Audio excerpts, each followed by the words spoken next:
बिस्मिल्लाह अर्रहमान अर्रहीम। क्या तौरात, ज़बूर, इंजील, इन किताबों में करबला का वाक़या मौजूद है?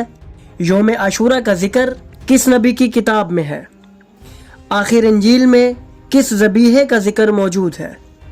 तो नाज़रीन, अगर आप इन्हीं सब सवालात के जवाबात जानना चाहते हैं तो जुड़े रहिए हमारे साथ इस वीडियो में। नाज़रीन, करबला का वाक़या सिर्फ़ इस्लामी रिवायात में ही नहीं बल्कि मुख्तलिफ़ मज़ाहिब की किताबों में भी पाया जाता है। इस अजीम वाक़े की पेशगोइयाँ हर मज़हब की किताब में मौजूद हैं, ख्वाह वो किताबें सामी हों या गैर सामी। हर कौम इस वाक़े की याद हमेशा मनाती चली आई है। नाज़रीन, आज की इस वीडियो में हम आपको वाक़े करबला की पेशगोइयाँ जो बाइबल में मौजूद हैं दिखाएंगे।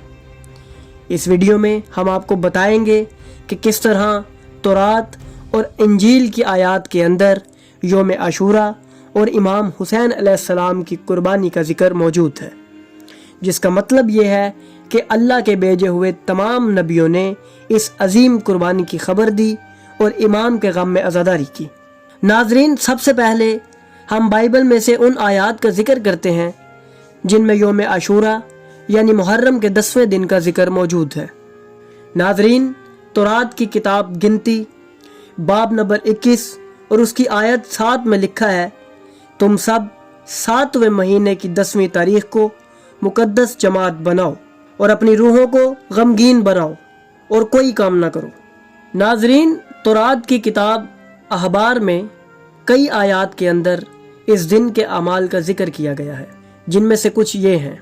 बाब 16 के अंदर जिक्र है, और ये तुम्हारे लिए एक दायमी कानून है कि 7वें महीने की 10वीं तारीख को तुम अपनी जान को दुख देना, और इस दिन कोई खा वो देसी हो या परदेसी जो तुम्हारे बीच बूदोबाश रखता हो किसी तरह का काम ना करे, क्योंकि इस रोज़ तुम्हारे वास्ते तुमको पाक करने के लिए कफ़ारा दिया जाएगा, सो तुम अपने गुनाहों से खुदावंद के हजूर पाक ठहरोगे।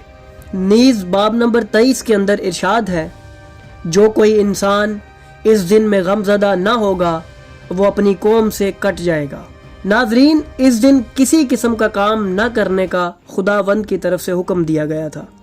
इसी के मुतल्लिक बाब नंबर 23 में ही इरशाद है, जो कोई इंसान ऐन इस दिन सिवाय गमज़दा रहने के कोई काम करे तो मैं उस इंसान को इसकी कौम से फना कर दूंगा। नाज़रीन, ये गम करना इस महीने की 9वीं तारीख से लेकर 10वीं तारीख तक है, जिसके मुतालिक बाब नंबर 23 की आयत 31 और 32 में इरशाद है, तुम सब किसी तरह का काम मत करना, ये तमाम इंसानों के लिए कानून अब्दी है, और ख़ुद को गमगीन बनाओ इस महीने की 9 तारीख से लेकर अगले दिन की शाम तक। नाज़रीन, मज़कूरा बाला बिशारतों का वाज़े मिस्दाक बजूज़ रोज़े आशूरा और क्या हो सकता है। 7वें महीने के 10वें रोज़ गमज़दा रहना और दुनियावी हर काम की मुमानियत और हमेशा इसको योम गम मनाने की हिदायत और इसकी मुखालफत पर कौमियत से इखराज, ये तमाम हुक्म बस आशूरा मुहर्रम के लिए हैं। हाँ, अब ये देखना है कि बाइबल में जो 7वें महीने के 10वें दिन का जिक्र मौजूद है वो सन हिजरी के किस महीने और किस दिन के मुताबिक होता है। नाज़रीन, यहूदी कैलेंडर के मुताबिक ये 7वां महीना जिसका नाम तशरीन रखा गया है। इसके तनाजुर में मुफस्सिर कुरान अल्लामा ज़ीरक हुसैन अमरोहवी का बयान है कि रसूल पाक सल्लल्लाहु अलैहि वसल्लम की बैसत माह रजब में हुई, जो साल बैसत का पहला महीना है, और माह रजब से माह मुहर्रम 7वां महीना है। लिहाजा मूसवी और इस्लामी दोनों हिसाबों से मुहर्रम 7वां महीना साबित होता है। नीज़ अगर इसमें बयान करदा अहकामात पर नज़र दौड़ाई जाए तो तमाम अहकामात सिर्फ एक ही दिन की तरफ इशारा करते हैं, कोई दूसरा योम इस दिन के बराबर नहीं हो सकता। नाज़रीन, अब हम आपके सामने इंजील मुकद्दस की उन आयत का जिक्र करेंगे जिनमें इमाम हुसैन अलैहिस्सलाम की शहादत का जिक्र मौजूद है। नाज़रीन, अहदनामा जदीद के आखिर में एक किताब मौजूद है जिसे यूहन्ना का मुकाशफा कहा जाता है। इस किताब के बाब नंबर 5 और आयत नंबर 9 में बयान है, तो उसने ज़िबा होकर अपने खून से हर एक कबीले और अहले ज़ुबान और उम्मत اور قوم میں سے خدا کے واسطے لوگوں کو خرید لیا ہے۔ ناظرین، اس آیت کے آگے آنے والی آیات میں اس ذبیحے کا نام برہ بتایا گیا ہے۔ نیز اس ذبیحے کی تعریف میں بیان ہے کہ ذبح کیا ہوا برہ ہی قدرت، دولت، حکمت، طاقت، عزت، تمجید اور حمد کے لائق ہے۔ ناظرین، جب ہم امام حسین علیہ السلام کی زیارت کے جملے پڑھتے ہیں تو ہمیں ان میں یہ تمام القابات بلا شرکت غیر نظر آتے ہیں، کیونکہ ان کا تعلق اسی خاندان سے ہے جنہوں نے خدا کی مرضیاں خرید لی اور خدا کی تمام حکمت، طاقت، عزت اور حمد کے وارث قرار پائے۔ ناظرین، ان تمام پیش گوئیوں کو مد نظر رکھتے ہوئے یہ ثابت ہوتا ہے کہ بلا شبہ امام حسین علیہ السلام ہی وہ ہستی ہیں کہ جو ان بشارتوں کے مصداق ہیں۔ ناظرین، اس خبر سے بعض افراد حضرت عیسیٰ علیہ السلام کو مراد لیتے ہیں، جبکہ برہ کے ذبح ہونے کا ذکر مکاشفہ کی کتاب میں موجود ہے اور حضرت عیسیٰ علیہ السلام ذبح نہیں ہوئے تھے۔ ناظرین، اب ہم آپ کو تورات میں موجود عاشورہ اور حضرت امام حسین علیہ السلام کے ذکر کی طرف لے چلتے ہیں۔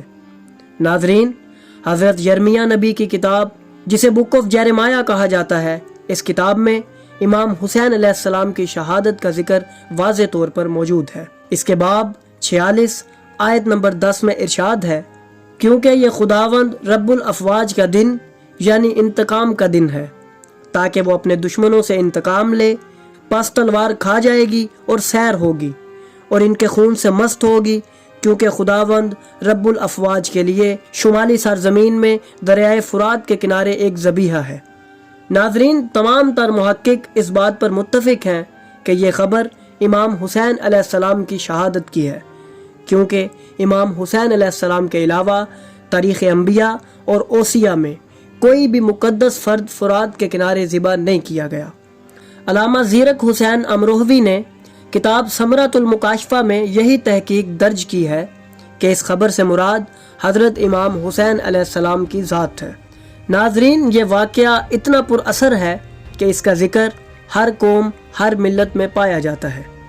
اس کے علاوہ دنیا کی ہر قوم نے اپنا ربط واقعہ کربلا کے ساتھ جوڑنے کی کوشش کی تاکہ وہ بھی اس مقدس واقعے کے ساتھ منسوب ہو کر لافانی ہو سکیں، کیونکہ اس واقعے نے کئی اقوام کو زندگی بخشی، کئی زبانوں کو حیات جاویدہ عطا کی اور کئی موضوعات اس واقعے کی وجہ سے خوبصورت بنے۔ صرف بائبل ہی نہیں، دنیا کے ہر مذہب کی کتاب میں حضرت امام حسین علیہ السلام کی عظیم قربانی کا ذکر موجود ہے، جن میں ہندو مت، بدھ مت اور زرتشت ازم سر فہرست ہیں۔ ہم آنے والی ویڈیوز میں آپ کو مزید الہامی پیش گوئیوں سے مستفید کرتے رہیں گے۔ ناظرین، اگر آپ کو ہماری یہ ویڈیو پسند آئی ہو تو برائے کرم اسے لائک ضرور کریں۔ آپ کا ایک لائک ہمیں مزید اچھا کام کرنے کی ہمت دیتا ہے۔ اگر آپ ہمارے چینل پر نئے ہیں تو چینل کو سبسکرائب کرنا ہرگز نہ بھولیے اور ساتھ موجود بیل آئیکن بھی پریس کریں تاکہ ہماری ہر نئی ویڈیو کی اطلاع آپ تک فوراً پہنچ سکے۔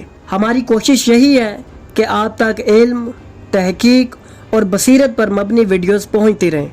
دعا ہے کہ اللہ ہمیں اور آپ کو علم نافع عطا فرمائے۔